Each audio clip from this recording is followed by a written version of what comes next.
So turning side to side really, but with a figure of 8. So I'm looping around each foot.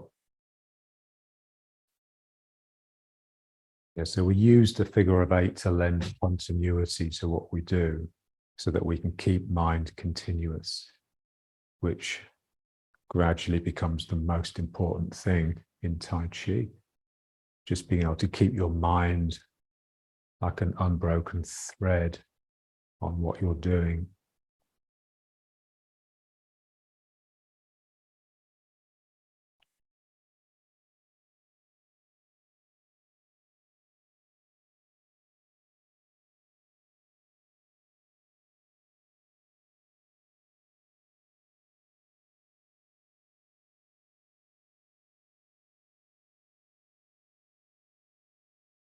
And then just getting the arms in. So you can do like a real visualization on this one. So this hand here, I imagine it's picking up the end of my tail, which is hanging my wing, which is hanging down here. And then I bring it up, and then I insert the end of the wing into this point here. And then this hand picks it up, if you like.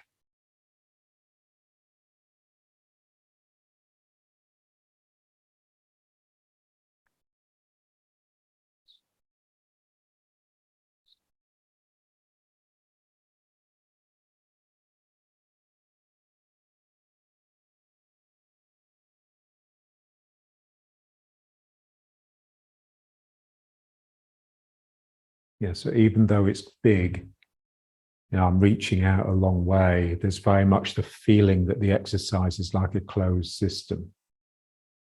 It's unbroken. It doesn't have any holes or hollows or projections, as they say in the classics.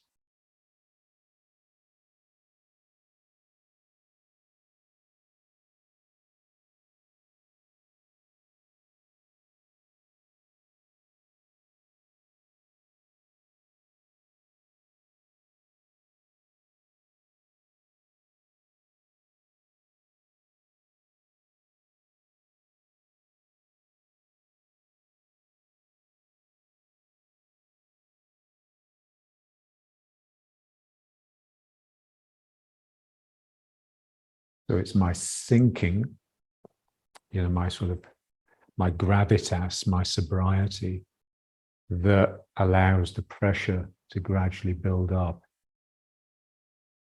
It's like the lid on the pressure cooker, my sinking.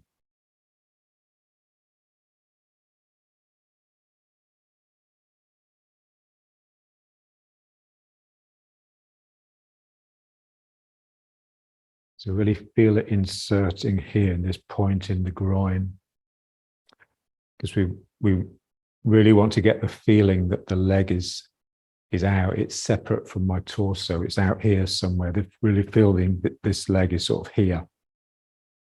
So there's a big space. I'm riding a big horse.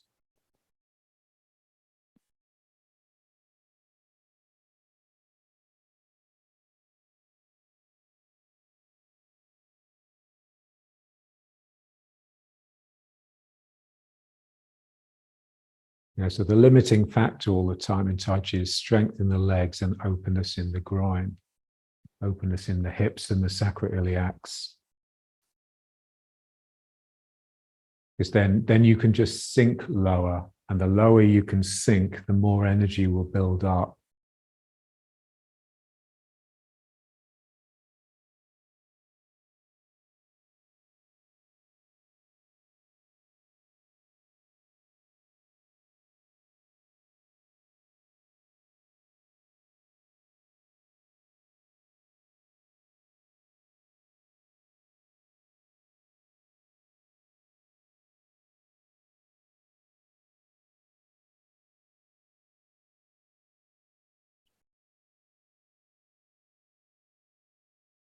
So when you do the form, then you can just keep this going all through. It's possible to find a way of actually just getting the whole form just to be this exercise really with just moving the legs. They say, that Tai Chi really took off when it was stitched together, because originally it was just individual postures that would be repeated and repeated. And then some bright spark thought, oh, we can just string them together into a form. It's just really trying to get that continuity running through the form. Like one of the early names for Tai Chi was Great River Boxing. So like a flowing river that never stops.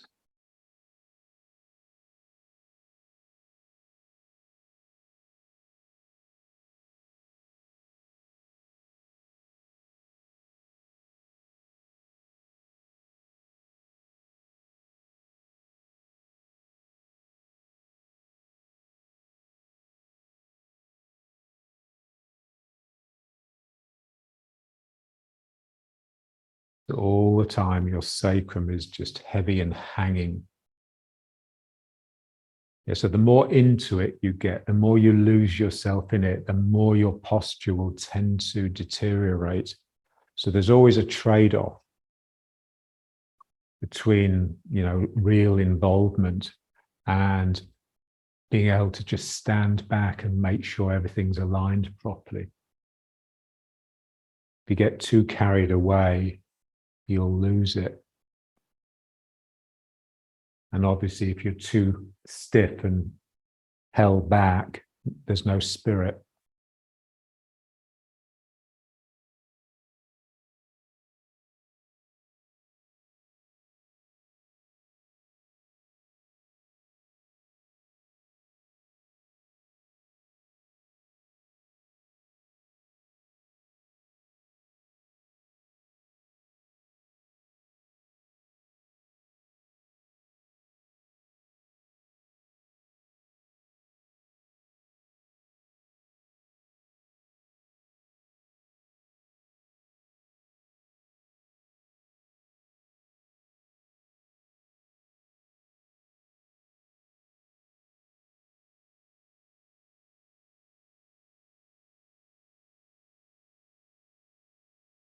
Yeah, and you see, eventually it just becomes our old figure of 8 exercise. You sort of lose the wings and it just becomes this. But again, the sacrum just trying to hang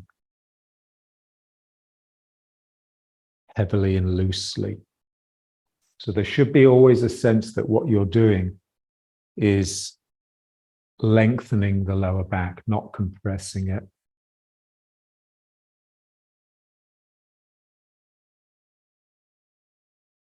So for that, my legs need to be very much in front of my torso rather than underneath it. And that's, that just required a lot of sinking, and it's difficult.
So tone in the belly.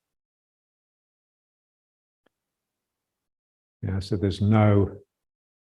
it can't be stressed really enough just how much you need presence in the belly.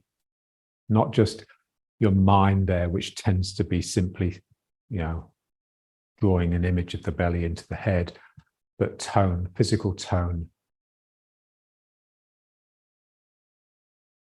So the average posture just has too much tension in the lower back because people are trying to pull their chest up and look forwards rather than just settling down and getting the gaze forwards by pulling this under. And they tend to have slack bellies, yeah? So we're just the opposite. So we just try to have the tone, tension, drawing here, and this really relaxed and widening and dropping. So it's the dropping that's difficult because it obviously it hurts the legs. So that's the one we tend to choose to ignore. So the Min Meng has a real sense that it's pushing backwards. So I'm very much in the heels, sinking down.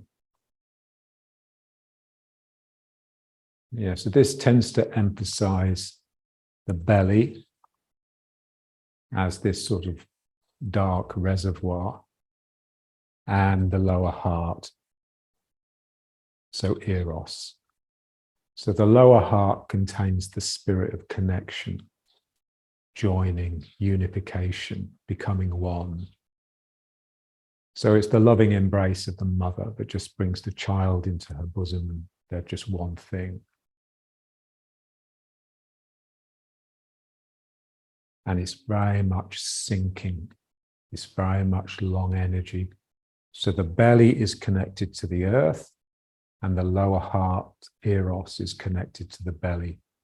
So they're the same thing, really.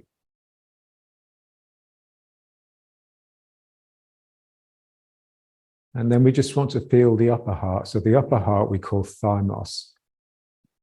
And that's just a Greek word that means life, whereas eros, obviously, is a Greek word that means love. So if you think of eros being the loving mother, Mother Earth, the Madonna, you know, all these images we have, then the upper heart, it's like the restless teenager that's aching to leave home. So it's the spirit of leaving, of departing, of disconnection. But it's also the spirit of freedom and the spirit of creativity. So without leaving the mother's arms, you never do anything, never achieve anything. And so we just stimulate that by just coming onto the toes. So I just rock onto my toes. So my heels come up. Now, what's important here is I don't lose my posture. So I have to keep the sacrum feeling heavy, like it's dropping through. And my lower back is remaining straight, because when you bring your heels up, your bum will tend to stick back. And now it's like the thymus becomes like a candle flame. There's like a flame flickering here. So that's the image in your mind. If the belly and eros are like pools, what Charles Olson called the beloved lake, then this is like a flame, and it reaches up into the head, and the head reaches up to the heavens. So when the mind is clear and empty of thoughts, then the head becomes like a sun. It beams. This is like a black hole or like a dark lake. And then we just want to rock back with the heels, but I want, so the heel is like the back talon of an eagle. You know, the way it curls up and then hooks under. So that's what I want to feel. I send my heel back and then it hooks under. And to send the heel back, I need to just get the tail to activate a little bit. So I stick my bum out momentarily, and then I bring my tail under to hook the heel under. And then you can feel how that draws you into this circuit, draws you into the heels, into the sinking heels, better than just settling onto them, which is what we were doing at the beginning.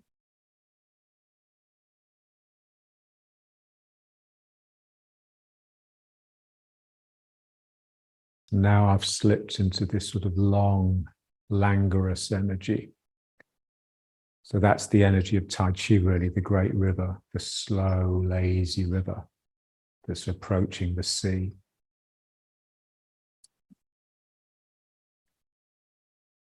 Now let's just come onto the toes once more. So just forwards, just lifting the heels, but keeping the spine, keeping your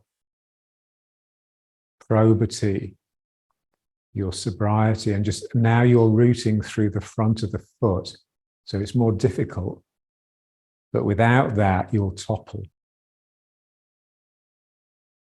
So I don't want to block out the activity, the shake, the tremble, the instability. I just want to balance it with real inner quiet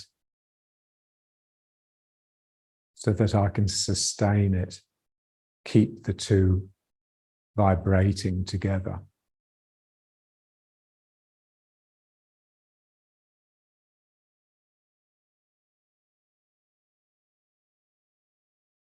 So your mind is just scanning the system, just trying to see, where is it tense? Where am I holding on? Yeah.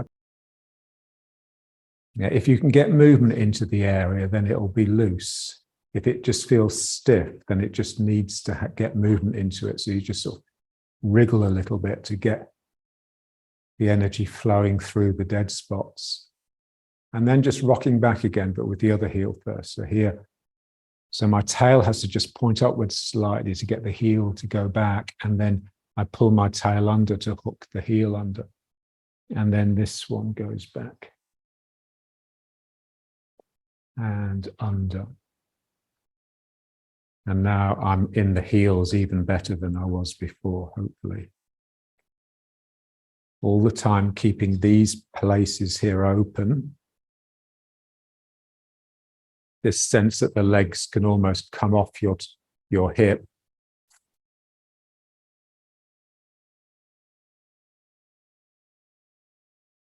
And now let's just breathe. So just getting the spine just to flex and extend.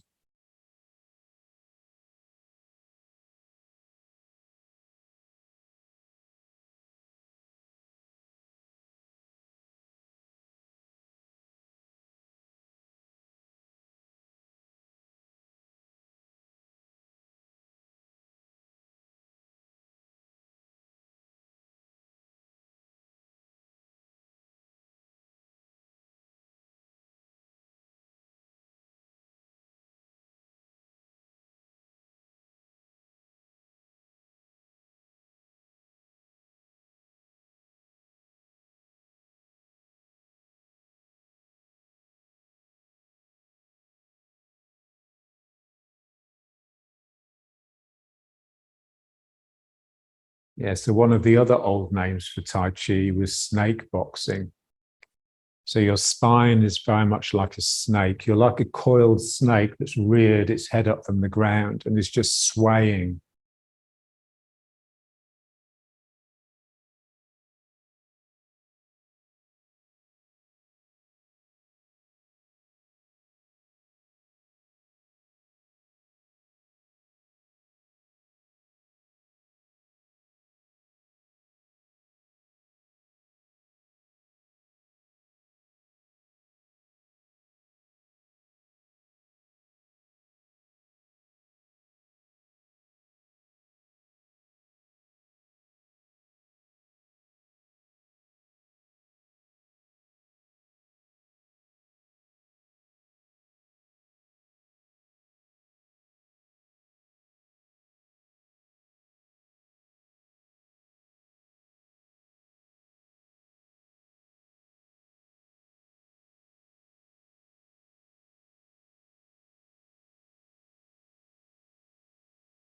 And just feel the spine. We want the spine just be as fluid as possible.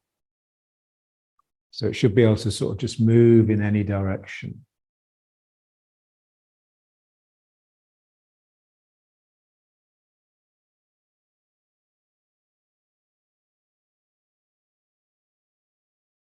Yeah, so as soon as a movement becomes too regular, too mechanical, it's basically lost its thymus, it's lost its life. And so we just want it So there's always a regularity in the sense that we're doing an exercise that's repetitive. But within that, there should be a real random element, almost like it takes you by surprise. It's constantly taking you by surprise.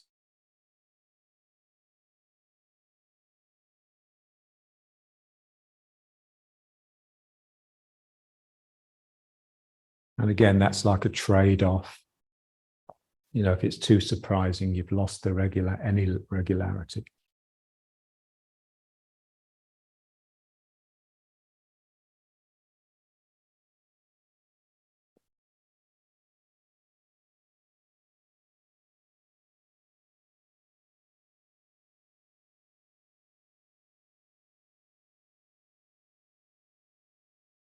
Yeah, and so another image of the snake.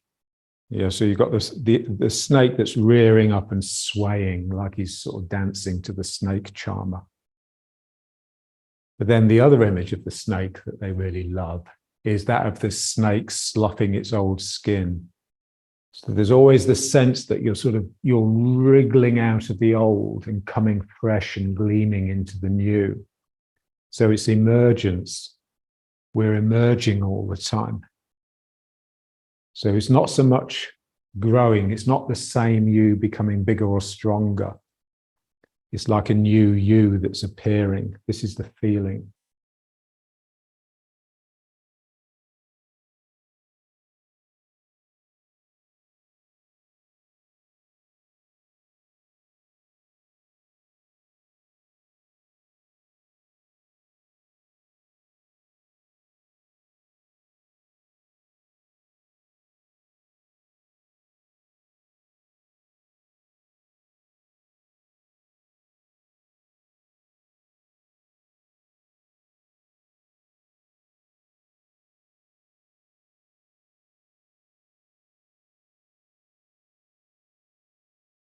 And now just doing the pushing and pulling with the feet exercise we've been doing. So now I'm just pulling the feet together to bring everything in. And then I'm just allowing the feet to push apart and letting that turn me. And then, so it's basically the same exercise. So this is just another element added to that breathing exercise we do with the spine that we started off doing.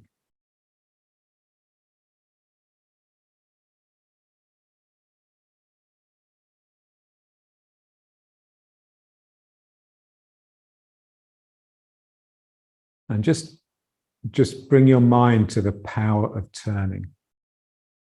You know, the fact that you're turning into a new vista. So you're turning away from the old and into the new.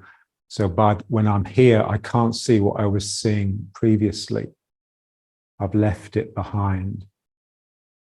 So a real sense of moving on, of progress.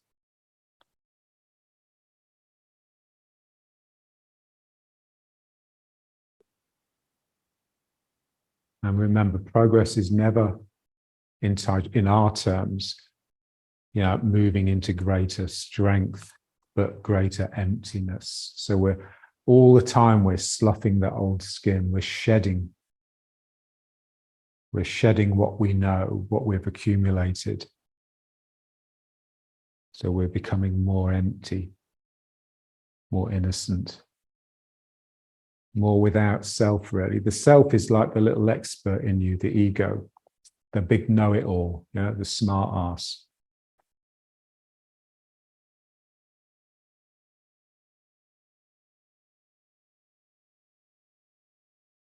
So that's what we're just trying to shed, at least during our practice.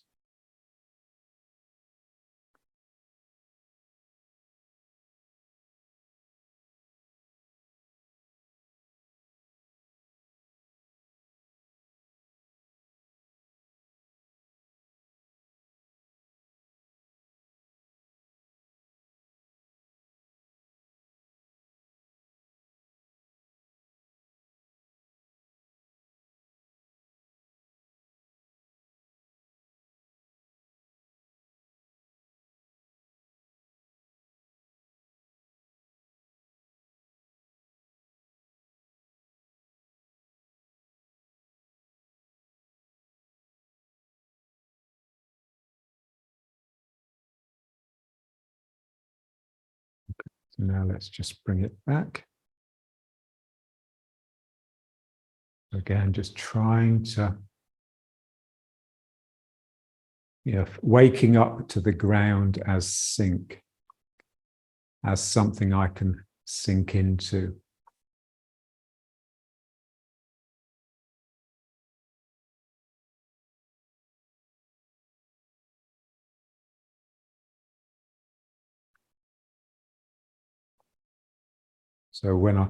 So yesterday I taught someone,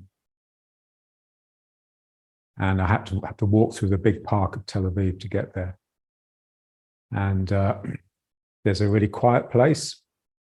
It's quiet because it's quite close to the main road. I mean, it's quiet of people, but it's noisy from the traffic. But there's like a little hillock, and I always walk over it. And at the moment, it's covered in clover, tiltan. Clover in Hebrew is tiltan. It's such a beautiful word. And as you walk, it's because it's a little bit deep, this bed of clover. You basically slow down because it's slowing you down. And it's the sort of place where you just want to sit and just sink into its comforting warmth. So it's like when the ground is soft, it just invites you to sit down and have a picnic or have a nap. There's those fairy stories about, the lazy child that just lies down in the grass and falls asleep and just gets drawn into the earth, into this world of pixies and elves. And so it's got that sort of element, the ground is inviting you into it. Even if it's a hard surface, if we just settle and just relax, then that will open up its softness.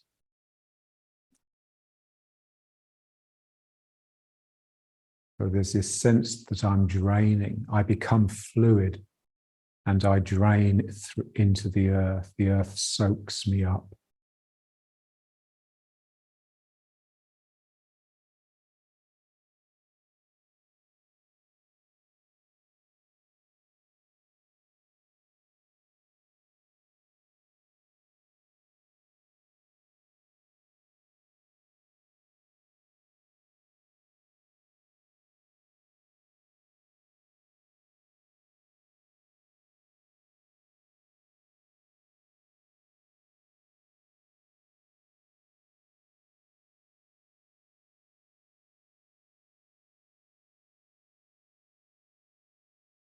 And just a real feeling that your mind is with your back.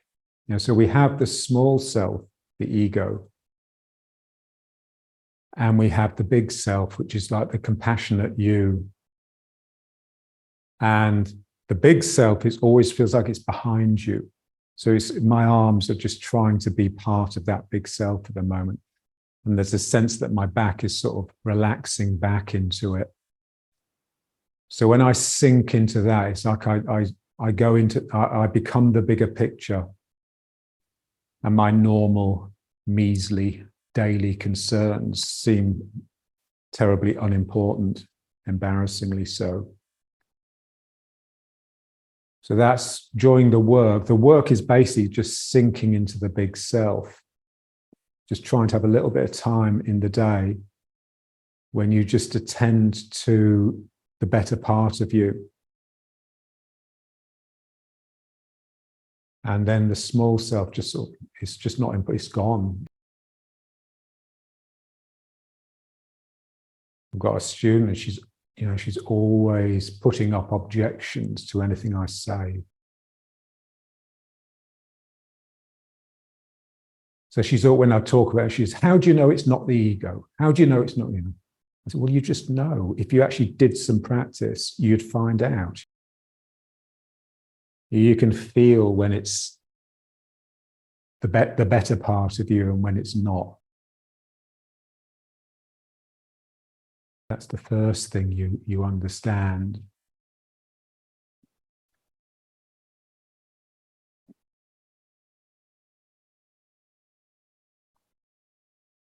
Yeah, so when I use, there's two terms that I tend to sort of overuse. Well, some people would say abuse. So spiritual and bourgeois. So basically they're opposites. So spiritual just means you're forgetting the small self and sinking into the big self. And bourgeois means the opposite. You're completely neglecting your big self and sinking into your selfish self.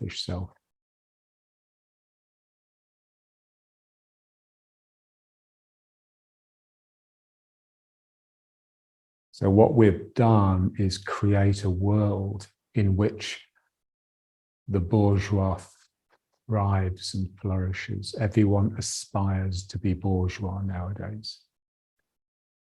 So what in the old days would have drawn you into the big self would have been suffering or trauma.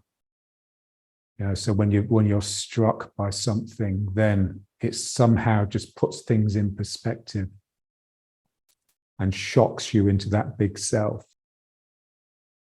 And nowadays, of course, we try to create an environment where there's no discomfort, there's no shock, there's no suffering, there's no negativity.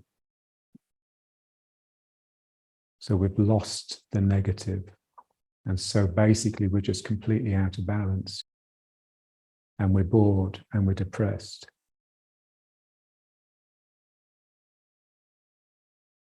But we can always open another bottle of wine, you see, because we've got enough disposable income to be able to create a new pleasurable experience. And now let's just turn. So just knocking the gate of life. So the gate of life is the Min Meng. So what I'm doing here is just turning and just gently knocking my Min Meng with the hand that goes behind me. It becomes a loose fist.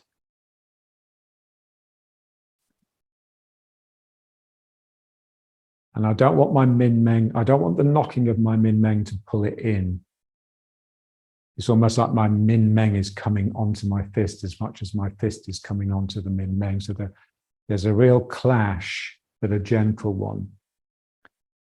Almost like a spark as they connect.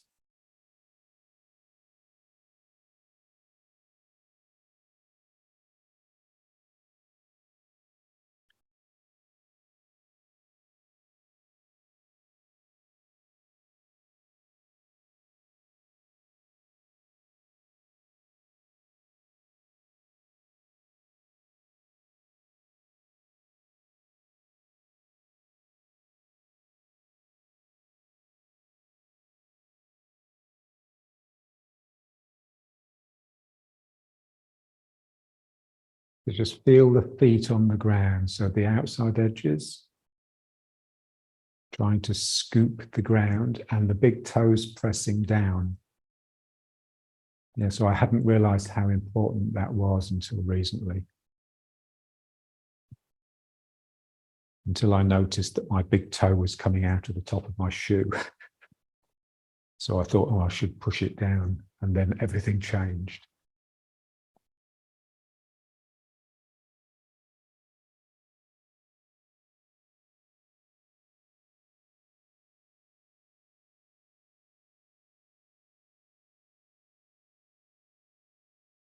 So just look at pictures of like an eagle's talons. So it's like that, the toes are doing this to the ground and the heel is doing this to the ground.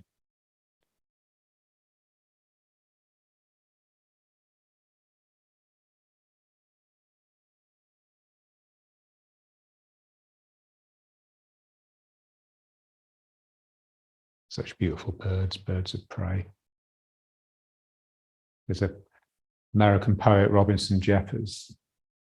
I love him, but he had a famous line, "I'd rather kill a man than kill a hawk."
And then just into the second one.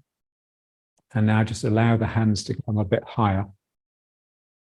So towards the heart. So the backhand is difficult because it needs to be flexible in the shoulder and the elbow.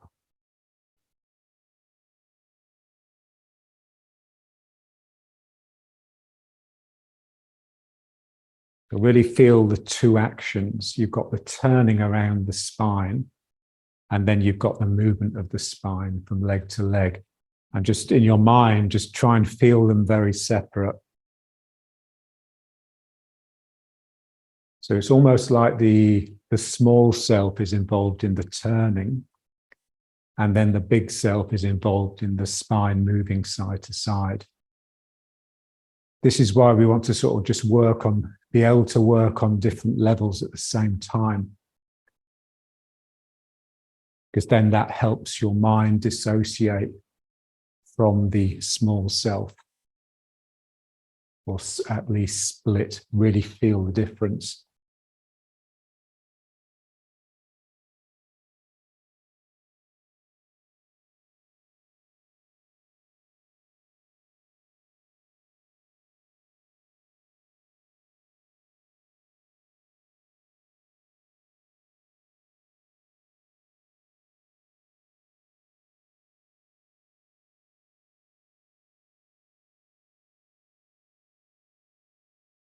Yeah, so for me, bourgeois, it's got nothing to do with politics. You know, I'm not using it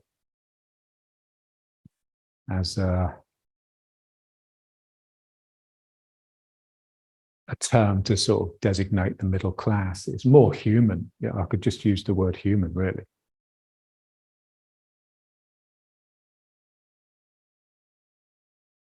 So there's a guy I used to go and work with, teach, and he was a psychotherapist, you know, American, so I could speak English with him properly. He once complained, he once objected to my use of the word bourgeois. He says, "You're not using it right." And he said, "Let's look it up." So he had a dictionary on the shelf, a big thick one. And we looked it up. And what it said was, the middle class, especially with reference to their materialistic values and their conventional attitudes. And then he looked at me and he said, "Wow, that's exactly what you mean, isn't it?"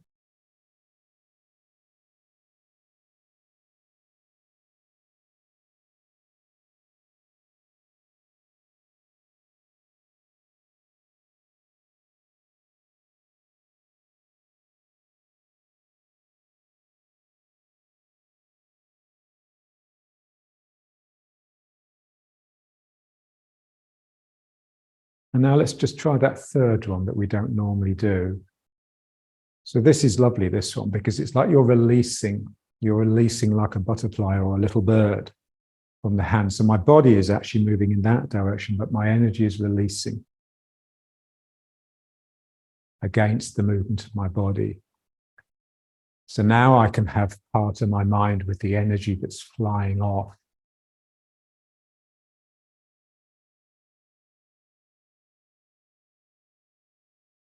So I'm turning, I'm moving side to side, and I'm releasing the energy.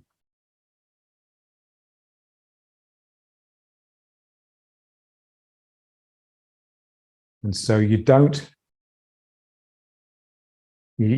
look at the energy too closely.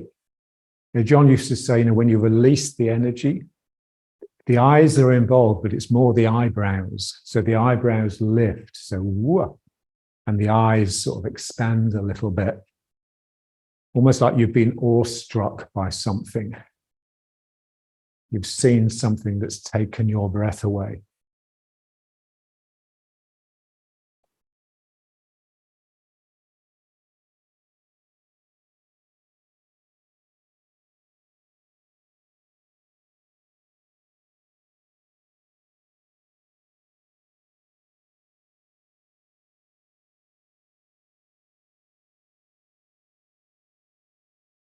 There's a beautiful little hummingbird here in Israel. It's like a deep iridescent blue. So I just imagine that's flying from my hand.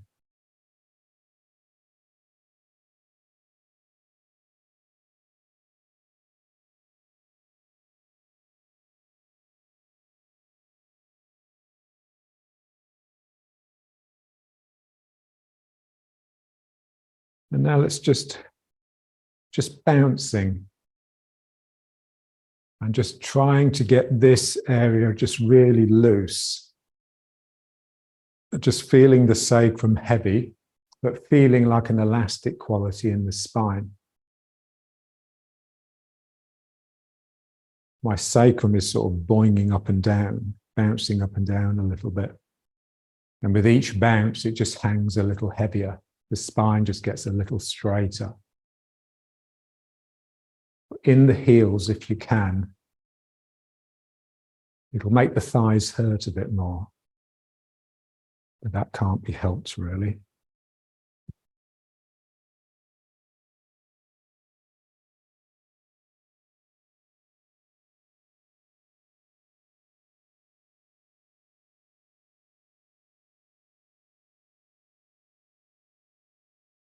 John used to say, in Tai Chi, you just become a pile driver. So those machines that just bang into the ground, they knock the stake repeatedly to get it deeper and deeper. So that's the feeling here. Each bounce, you're going deeper into the ground.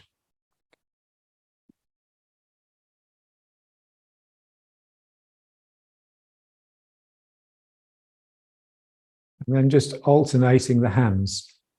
So your spine is just trying to do the same thing as it was, but now you're being pulled left to right a bit and you're turning a little bit because of the arms. So again, there's two things happening and they're a little bit at odds. So always want to feel the conflict, feel the tussle that goes on between the different components. Because that, in a sense, it's that becomes the energy that builds up within the exercise.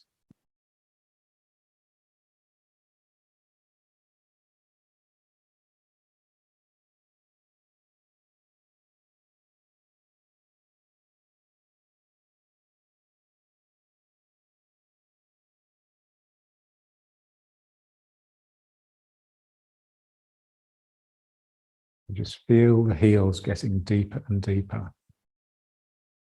And then just straighten the legs, but don't let the heels come out of the ground. So we want to be able to straighten the legs by using these muscles and get that action to just drive the heels down even more.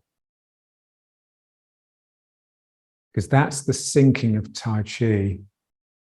It's really the front of the leg straightening and rising up, and the back of the leg bending and going down into the ground. And that's really riding horse.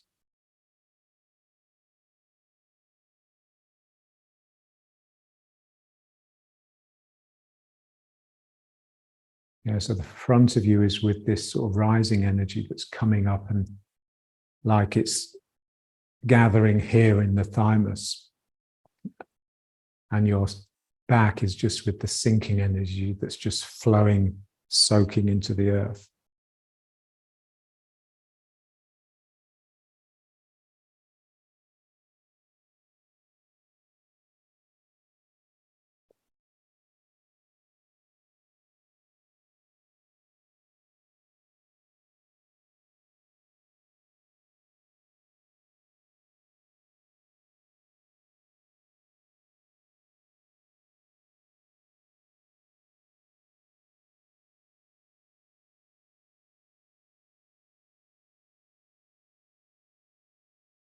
Okay, now let's just try just a little bit of walking. So I tend to go in a circle because then you can keep it continuous, but you don't need to, you can just go backwards and forwards. So what we want to feel is the descent of the heel. So my heel goes down. Now, as my heel goes down, what I want is for that to encourage my spine to drop down and come underneath it. So, of course, when we started Tai Chi, we were all a bit hopeless. So what used to happen was as the foot went down, our weight would come into it and we would come over the foot and our bum would stick out. This walking is just a way of practicing Tai Chi better. So the heel going down and the leg being straight drives this back and down. So my hip is being driven into this circuit. So I'm coming underneath the foot to get into it. That's the feeling, even if it's not the actuality. I'm using the pressure, I'm using my heel on the ground to just push this down. And then I'm coming under. And so it's got a yielding quality, because as I straighten the leg and sink, it turns me this way, because this is having to move backwards. And I'm just getting underneath then.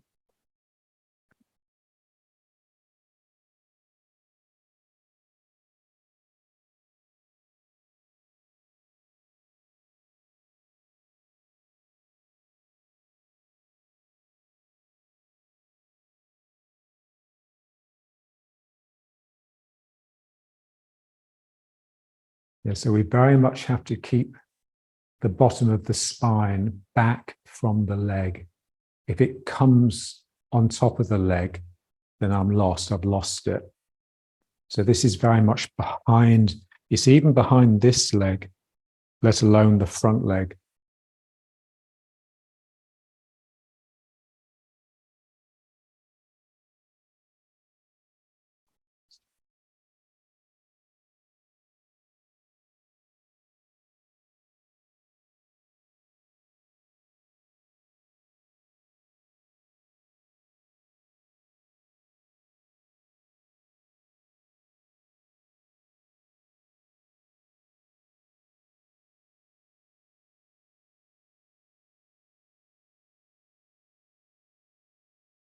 Yeah, so it's very much the figure of 8 around the feet.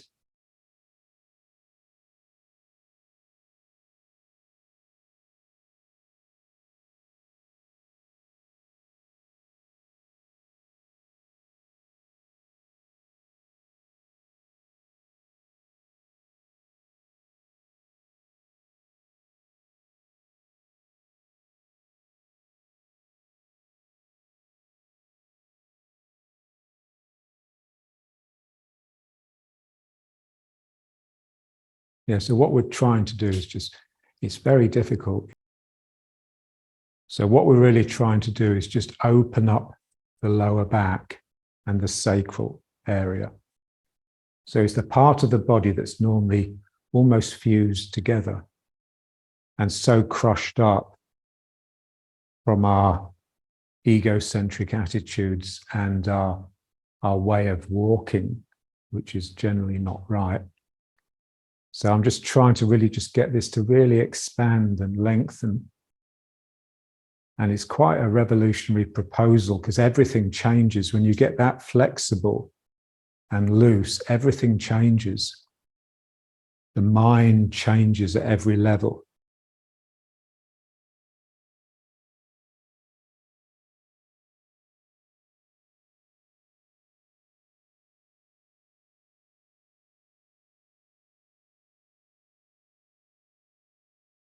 So in Tai Chi terms, you become soft.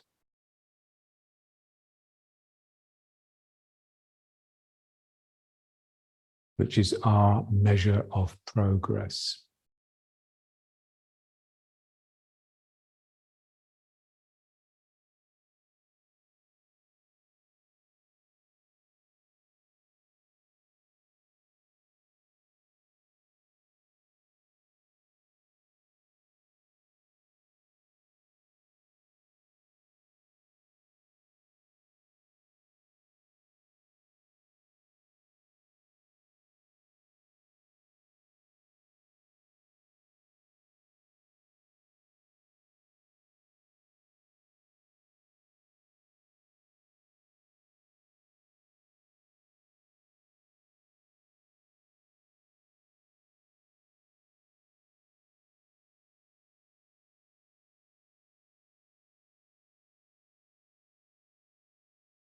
Try and stay with the sacrum hanging pendulously from the Min Meng.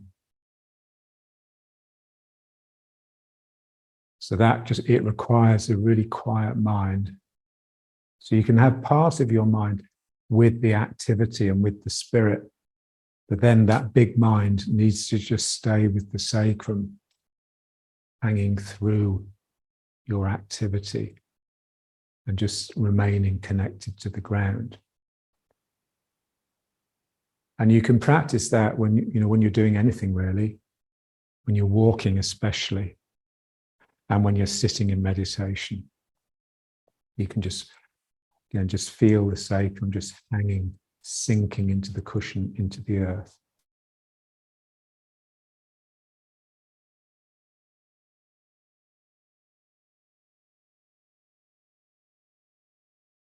I remember, Dr. Chi with John, 8 hours not enough. So we just want to find places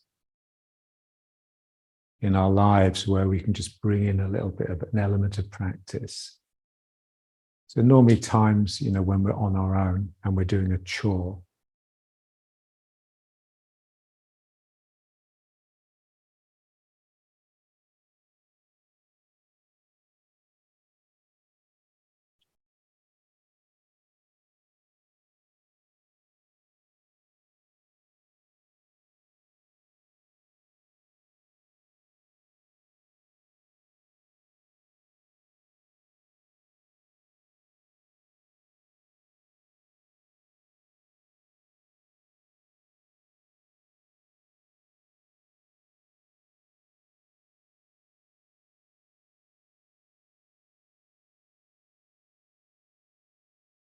So let's just end with just a bit of squatting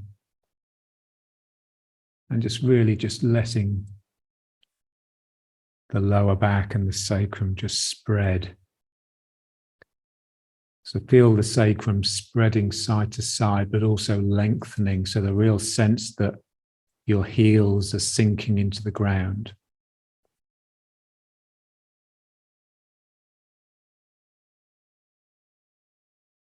Yeah, so this is just one of those postures you just need to keep it going for 10 minutes or so. You can move side to side, do figures of eights or whatever. Just trying to get it to stretch.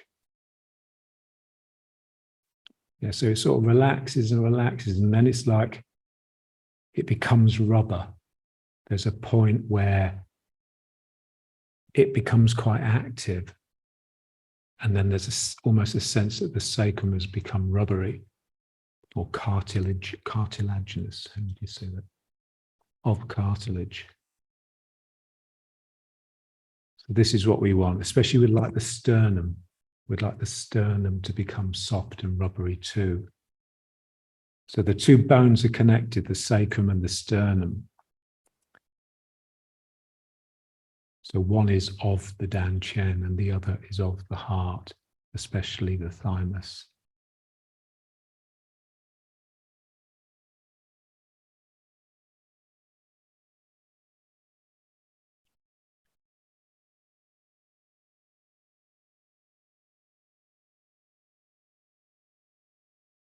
And then just placing the hands. So it's a bit like when we work with the stick, when we pull and push the stick. So my two hands are on the ground and I can get them tussling with each other a little bit. And then the same as with the stick, when we sort of gently tease the stick, there's almost a sense that it becomes a little bit alive and a little bit rubbery and pliable. The same here with the ground. It's like the ground just starts moving tiny, tiny bit. And of course it doesn't. It's just that you, at your very deepest, have started moving.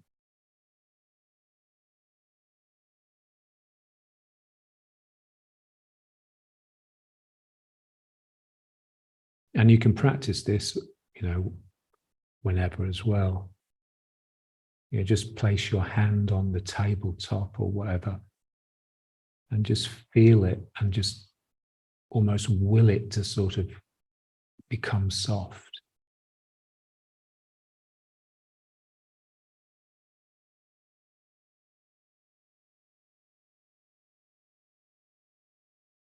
Okay, and now let's just come back up and just So riding horse one last time. So really feeling the openness here.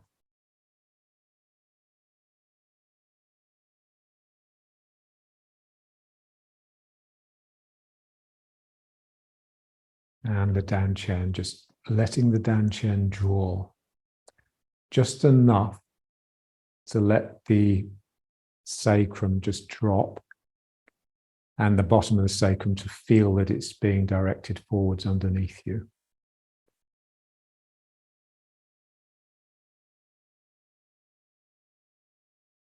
Yeah, so you need a bit of tension in the belly to help the back relax.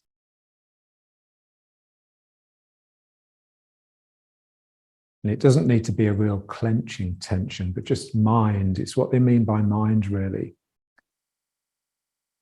It's like, you know, just the concentrated presence of mind just brings tone.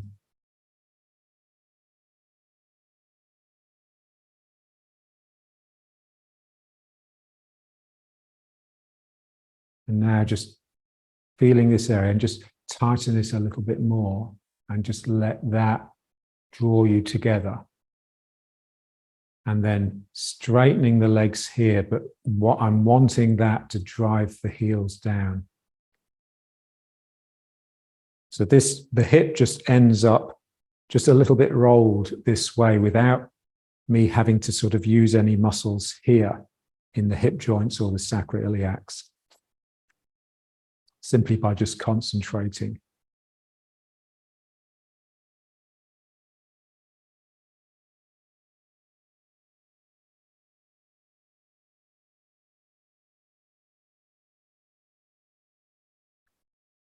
So your belly is like a dark lake, reservoir, the beloved lake.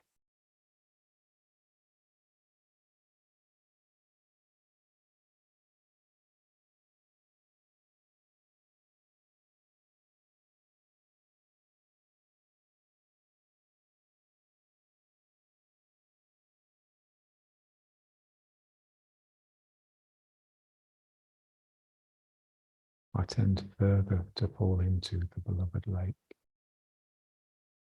And I am blinder from spending time as insistently in and on this personal preserve from which what I do emerges more well known than other ways and other outside places, which don't give as much and distract me from keeping my attentions as clear.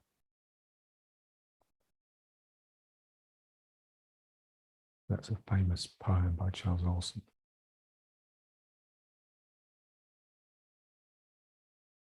It was my mantra when I was in London.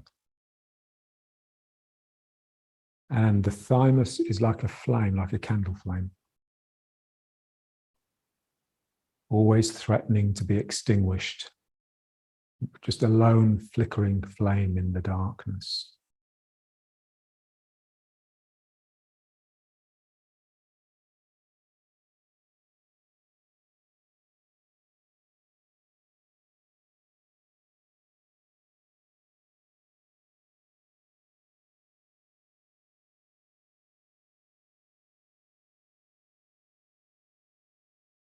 Okay.